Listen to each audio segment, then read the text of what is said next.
was hardly any evidence presented of any computer virus. There was no theory of computer virus presented.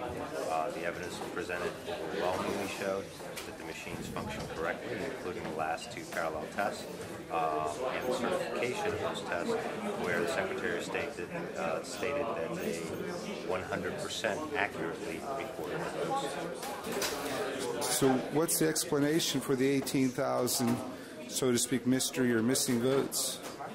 Weren't you at this hearing?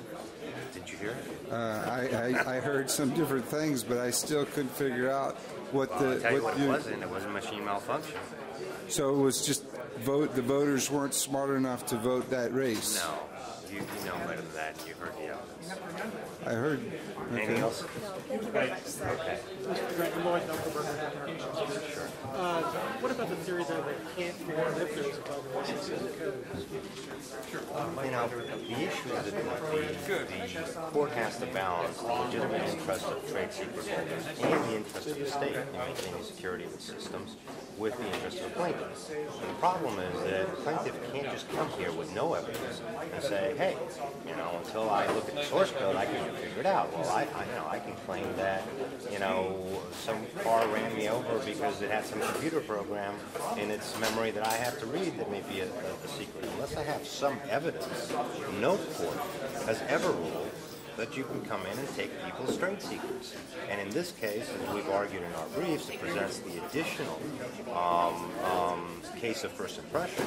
Because it is a trade secret case tried within an election context, the court has to factor in the very legitimate and compelling interest of the state in maintaining security of its systems. But as you said yesterday, you don't object to the state doing its review of the code, of course not. Or possibly some independent the review state, set up and by see, the court. that's part of the fallacy that the other side has stated in their sound bites, that we're afraid of someone reviewing it because they're going to find something. This has been reviewed by federal agencies, state agencies. This is held in escrow by the state. You know, our software is under a licensing agreement to the state as well as the supervisors. The appropriate individuals that have a duty to maintain the security of election systems in Florida have reviewed it. And what we told the judge is we do not have a problem with those folks conducting a source code review, which they are, by the way. They're finalizing those protocols. And we don't have a problem with the judge getting an independent expert to review that process. And if there's a problem, that independent expert could go to the judge in camera and say, look, judge, I think there is a problem, and I think that they should be able to look at it, and the judge can make a decision. The problem is, at this point, there is no factual basis whatsoever to justify their demand. Okay? But some would argue that the state is not, that they're supposed to conduct elections in an open and transparent way, and keeping that code in secret means the public cannot actually observe how it's done. But that's your point of view. That's not the legislature's point of view. The state has already set policy, and you have every right to go across the street to the legislature and advocate that position and change the law. Ironically, but the law is what it is, and I'm not going to argue. Ironically enough, with this catch-22, the legislature gets elected by those machines. The plaintiffs almost seem to be arguing in their cross today that the fact that these were all agritronic machines in the witnesses' report, that I almost seem to be coming saying, though, that this is that support their argument that there could be a problem with it. Absolutely not. It's an apples-to-apples comparison. That's the point. You know, the point, for example, they come and speculate about calibration. Well, it couldn't have been calibration if the congressional race for CD13 was at the top of the screen and the AG race was at the bottom of the screen. So it couldn't be a calibration issue at that corner of the screen. That's the whole point. The point is, it is voter confusion as a result of ballot layout. And the evidence in terms of statistical analysis is compelling. What it didn't touch upon is the fact that Professor Wallach said that's exactly what you have to do to prove that in theory. We did exactly what their expert said, as you saw in the cross-examination, exactly what their expert said that had to be done to prove that theory, and we proved it.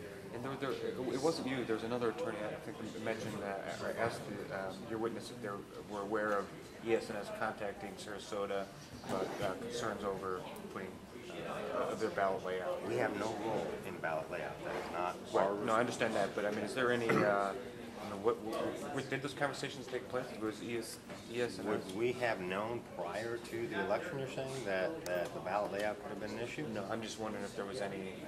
Yeah, we can ask the same question of them, since they had a right to appeal or object to ballot layout. They didn't know.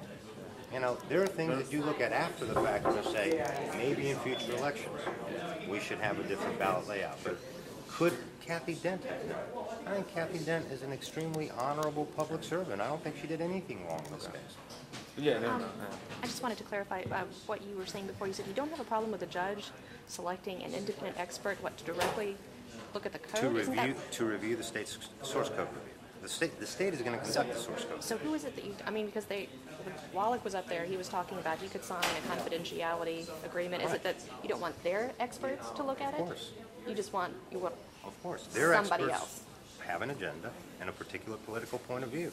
Now, it's ironic that they keep saying you should have an independent expert, and that's exactly what we're proposing. You're both using the same wording. I mean, that's why I'm Exactly. asking. So you want I them to guess pick it's a somebody point that of view. basically we haven't heard from today, or else somebody an expert that you've chosen. Somebody that's not hired by us, not hired by them.